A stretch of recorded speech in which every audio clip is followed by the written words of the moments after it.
प्यारे भक्तों, शिव दरबार में आप सभी का स्वागत है। आज के दरबार में हम जानेंगे कि कैसे मोरनी बिना संभोग किए ही गर्भवती हो जाती है और स्त्री हट को क्यों विनाशकारी माना गया है। ये कहानी बहुत ही रोचक है और इससे आप बहुत सारी बातों को सीखेंगे, तो इस कहानी को पूरे मन और ध्यान से सुने और हाँ, शिव दरबार को बीच में छोड़कर ना जाएं।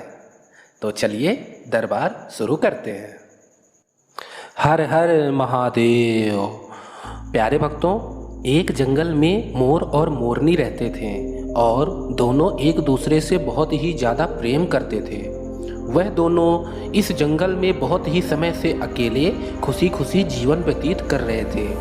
परंतु एक दिन मोरनी मोर से बोलती है कि हमें दूसरे जंगल में चलना चाहिए जहाँ और भी जानवर रहते हैं और हमारे परिवार वाले भी रहते हैं। यहाँ अकेले अब मेरा मन नहीं लगता।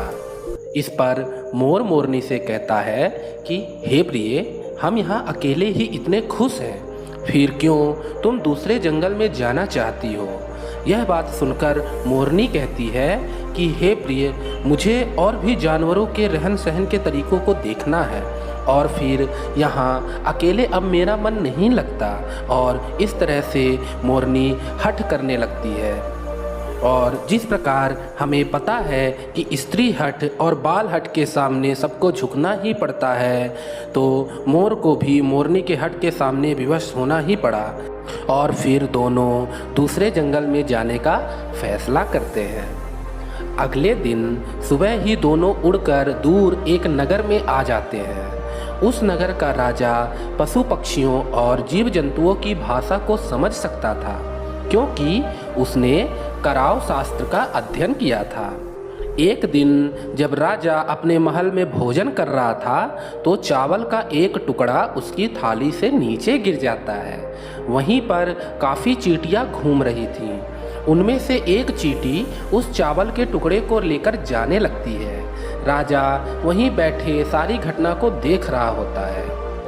तभी रास्ते में चींटी को एक चींटा मिलता है और वह चींटी से कहता है, हे प्रिय, तुम यह चावल का टुकड़ा मुझे दे दो और वापस जाकर राजा की थाली से एक और चावल का टुकड़ा उठा लाओ।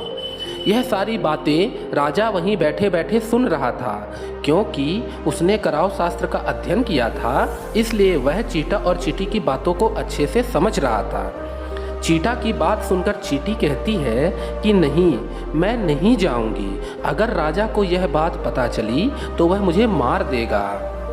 तो इस पर चींटा कहता है, प्रिय, तुम डरो मत, तुम जाओ, राजा को यह बात नहीं पता चलेगी। चींटी हिम्मत करके आधे रास्ते तक जाती है और फिर वापस लौट आती है और चींटा से कहती है कि नहीं, मैं नहीं जाऊंगी। मुझे लगता है कि राजा हमारी बातों को सुन रहा है, क्योंकि वह हमारी ओर ही देख रहा है और अगर मैं चावल का टुकड़ा लेने गई तो अवश्य ही वह मुझे मार देगा। यह सुनकर चींटा कहता है कि हे प्रिय, तुम डरो मत। अगर राजा हमारी बातों को सुन रहा है और उसने यह बात किसी और को बताई तो वह पत्थर का बन जाएगा। राजा दोनों की बातों को सुनकर हंसने लगा और वह समझ जाता है कि मुझे यह बात किसी को नहीं बतानी है।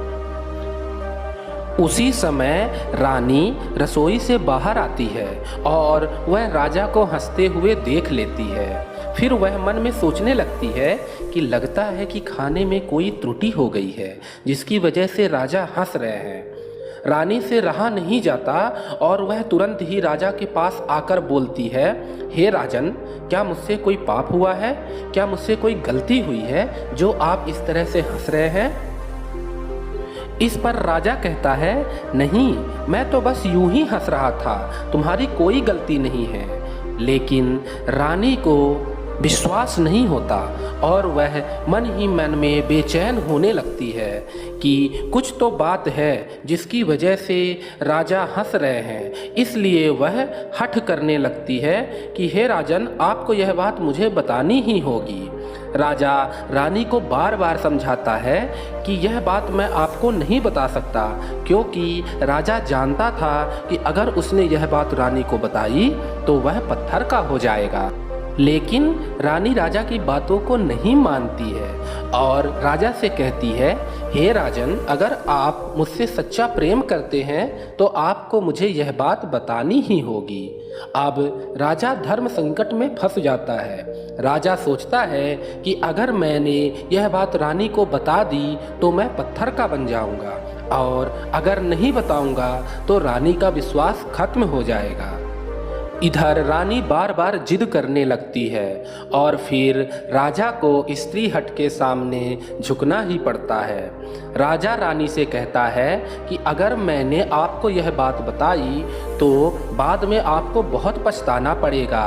अब रानी मन में सोचती है कि अभी तक तो राजा कह रहे थे कि कोई बात नहीं है और अब कह रहे हैं कि मुझे पछताना पड़ेगा, तो अवश्य ही कोई बड़ी बात है जो राजा मुझे बताना नहीं चाहते और इसीलिए वे अलग अलग बहाने बना रहे हैं। और फिर रानी बार बार जिद करने लगती है कि नहीं, मुझे यह बात जाननी ही है। तो फिर राजा कहते हैं कि ठीक है, मैं आपको यह बात जंगल में बताऊंगा। और तुरंत ही राजा रानी रथ पर सवार होकर जंगल के लिए निकल जाते हैं। जैसे ही दोनों जंगल के बीच में पहुंच जाते हैं तो राजा रानी को सारी बातें बताने लगता है। जैसे ही राजा बातें बताना शुरू करता है, धीरे धीरे वह पत्थर का बनता जाता है। इस तरह से राजा ने आधी बात रानी को बता दी और उसका आधा शरीर पत्थर का भी बन गया। अब राजा रानी से कहता है, हे प्रिय, मैं धीरे धीरे पत्थर का बनता जा रहा हूँ, आपको बाद में अवश्य ही पछताना पड़ेगा। लेकिन अभी भी रानी को चैन नहीं मिल रहा था और वह कहती है, हे राजन, आप कृपया मुझे पूरी बात बता दे, नहीं तो मैं अंदर ही अंदर घुट करके ही मर जाऊंगी। तो फिर राजा रानी को पूरी बात बता देता है और बात बताते ही वह पूरा पत्थर का बन जाता है। अब रानी राजा को पत्थर का बना हुआ देखकर परेशान होने लगती है और जोर जोर से रोने व चिल्लाने लगती है। वह बार बार पत्थर को हिलाती है, लेकिन बहुत ही भारी होने के कारण वह पत्थर नहीं हिलता। वह जंगल में अलग अलग जीव जंतुओं से मदद की गुहार मांगने लगती है। वहीं यह सारी घटना मोर और मोरनी बैठे हुए देख रहे थे। रानी के इतने जोर जोर से रोने के कारण मोर और मोरनी को उस पर दया आ जाती है। मोरनी मोर से कहती है, हे प्रिय, हमें इस रानी की मदद करनी चाहिए। वह बेचारी बहुत ही परेशान है। हम उसकी ज़्यादा मदद तो नहीं कर सकते, लेकिन कम से कम उसे धीरज तो दे ही सकते हैं। और फिर दोनों रानी के पास जाकर कहते हैं, हे रानी साहिबा, जो हुआ वह बहुत ही गलत हुआ। अब आप अपने आप को संभालिए। आपके पीछे सारा राज्य है, आपके सारे राज्य का ध्यान भी रखना है। जो होना था वह तो हो गया। इस पर रानी कहती है, हे मोर और मोरनी, मैं अपने आप को कैसे संभालूं? मैंने अपने ही हाथों से अपने संसार को उजाड़ दिया। अब मेरे पति पत्थर के हो गए हैं और अकेले मैं यह जीवन कैसे गुजारूंगी? रानी की यह बात सुनकर मोरनी से नहीं रहा जाता और वह तुरंत ही रानी से पूछ बैठती है कि आखिर राजा पत्थर के कैसे हो गए? वह तो इंसान थे, फिर वह पत्थर के कैसे हो गए? तो फिर रानी मोर और मोरनी को वही बात बताने लगती है जो उसे राजा ने बताई थी। जैसे ही रानी मोर और मोरनी को चींटी वाली सारी बात बताना चालू करती है, धीरे धीरे रानी भी पत्थर की होने लगती है और इस तरह से रानी का शरीर भी पूरा पत्थर का हो जाता है। अब मोर और मोरनी राजा और रानी को पत्थर का बना हुआ देखकर डर जाते हैं और वह यह बात समझ जाते हैं कि अगर वह दोनों गलती से भी चींटी वाली बात किसी को बताएंगे तो वह भी पत्थर के बन जाएंगे। और यह सोच सोचकर दोनों रोने लगते हैं, क्योंकि उनके ऊपर अब बहुत ही भारी विपत्ति आ चुकी है। मोर मोरनी से कहता है कि अब खतरा हमारे सर पर मंडरा रहा है, क्योंकि तुम स्त्रियों से कोई भी बात नहीं पचती है और अगर तुमने चींटी वाली बात किसी को गलती से भी बता दिया तो हम भी पत्थर के बन जाएंगे। इस पर मोरनी कहती है, हे प्रियतम, हम कहीं दूर दूसरे जंगल पर चले जाते हैं। तो मोर कहता है, हे प्रिय, इस संसार के किसी भी कोने पर हम चले जाएं, फिर भी यह विपत्ति हमारा पीछा नहीं छोड़ेगी। अब मोर और मोरनी बहुत ही दुखी रहने लगते हैं और दिन भर उनको यही चिंता खाई जाती है। वह ना तो खुशी से भोजन कर पाते हैं, ना तो चैन से सो पाते हैं। बस दिन रात दोनों को यही चिंता रहती है कि कहीं गलती से यह बात उनके मुख से निकल न जाए। एक दिन मोर सोचता है कि यह सब कुछ चींटियों के कारण ही हो रहा है, तो अगर मैं इस दुनिया की सारी चींटियों को खत्म कर दूं, तो अवश्य ही यह खतरा हमारे सर से टल जाएगा। और फिर तुरंत ही वह मोरनी को भी यह बात बताता है। इस बात को सुनते ही मोरनी भी राजी हो जाती है। अब वह दोनों तुरंत ही सभी चींटियों को खाना चालू कर देते हैं और वहाँ की लगभग सारी चींटियों को खत्म कर देते हैं। मोर और मोरनी का आतंक इतना ज़्यादा बढ़ गया था कि धरती के ऊपर चींटियाँ आने से भी डरने लगी थीं और वो धरती के नीचे बिल बनाकर वहीं छुपी बैठी रहती थी। लेकिन जब बहुत समय बीत गया तो अब उन्हें भूख सताने लगी, क्योंकि भोजन करने के लिए उन्हें धरती के ऊपर तो आना ही पड़ेगा। धरती के नीचे तो भोजन मिलेगा नहीं। अब जैसे ही भोजन की तलाश में कोई चींटी बिल से बाहर निकलती, मोर और मोरनी तुरंत ही उसे मारकर खा जाते थे। अब इन सब से परेशान होकर एक चींटा और चींटी भगवान श्री हरि की तपस्या करने लगते हैं। वह दोनों बहुत ही लंबे समय तक भगवान श्री हरि की तपस्या भूखे और प्यासे पूरे मन से करते हैं। इससे प्रसन्न होकर भगवान श्री हरि आखिरकार उन्हें दर्शन दे देते हैं। भगवान श्री हरि कहते हैं, हे चींटी और चींटा, मैं तुम्हारे लगन और तपस्या से काफ़ी प्रसन्न हूँ। मांगो, तुम क्या मांगना चाहते हो। चींटा और चींटी भगवान श्री हरि को देखकर अत्यंत प्रसन्न होते हैं, क्योंकि वह बहुत दिन से भूखे थे। इसलिए दोनों तुरंत ही एक साथ भगवान श्री हरि से कहते हैं कि हे प्रभु, अगर आप हमें कुछ देना चाहते हैं तो आप हमारे पेट में गांठ लगा दीजिए। चींटा और चींटी सोचते हैं कि अगर पेट ही नहीं रहेगा तो हमें भोजन की तलाश में बाहर नहीं जाना पड़ेगा और हम मोर के आतंक से बच जाएंगे। यह सुनते ही भगवान श्री हरि कहते हैं, तथा अस्तु। और इतना कहते ही चींटियों के पेट में गांठ लग जाती है। और आप आज भी देख सकते हैं कि चींटियों के पेट में गांठ होती है और उनका पेट नहीं होता है।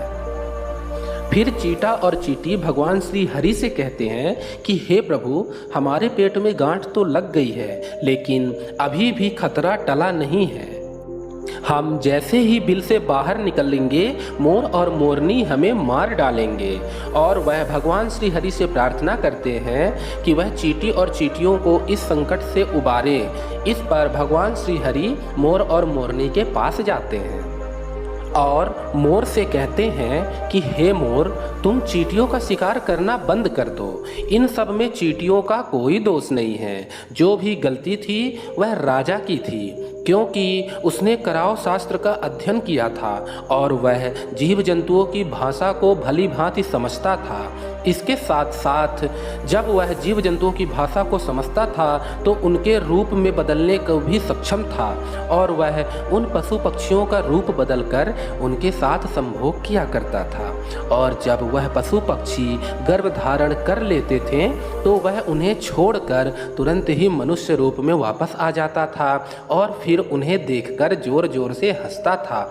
उसकी ऐसी मूर्खता के कारण ही उसे यह दंड मिला है।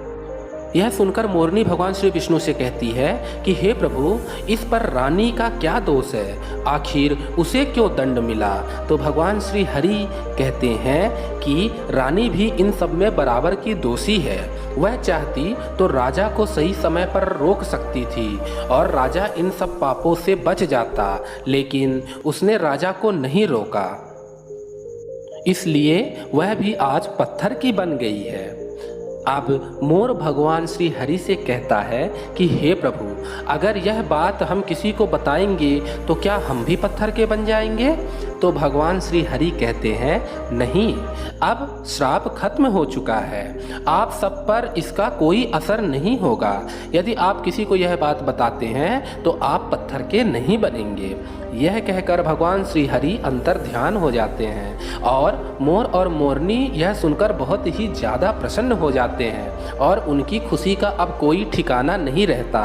इतनी ज़्यादा प्रसन्नता के कारण मोर वहीं पर नाच करने लगता है। मोर की खुशी का कोई ठिकाना नहीं था। वह पूरे मदहोश होकर पंख उठाकर बहुत ही शान से वहीं पर नाचने लगता है और अचानक नाचते नाचते उसकी नज़र उसके पैरों पर जाती है।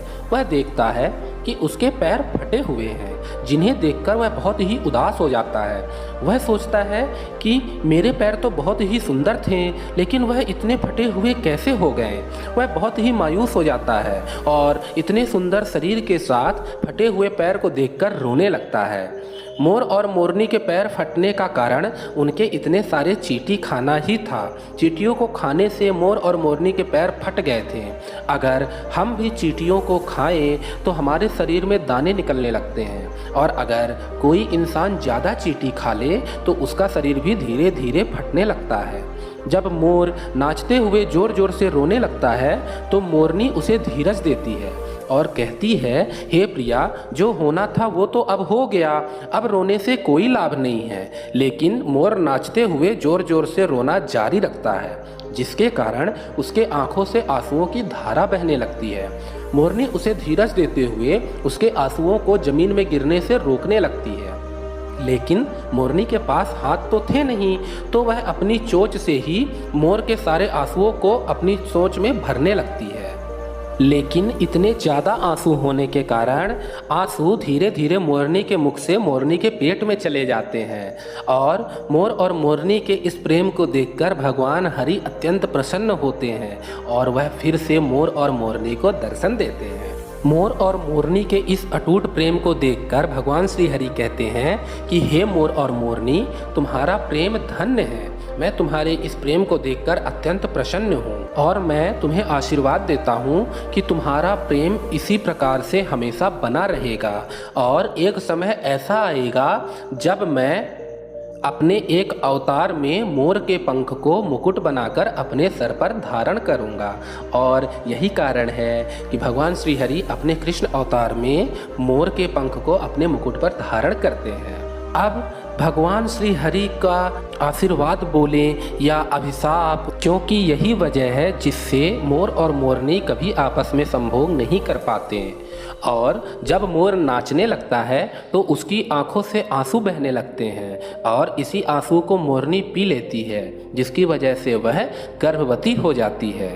प्यारे भक्तों, आपने देखा कि कैसे स्त्री हठ राजा और रानी के पतन का कारण बना और आपने यह भी जाना कि क्या कारण है कि भगवान श्री कृष्ण ने अपने मुकुट पर मोर के पंख को धारण किया था। अब उम्मीद करता हूँ कि इस कहानी के माध्यम से आपको अवश्य ही बहुत अच्छी सीख मिली होगी। आप सभी कमेंट में हर हर महादेव और जय श्री कृष्णा अवश्य लिखें ताकि आज का यह दरबार सार्थक हो सके।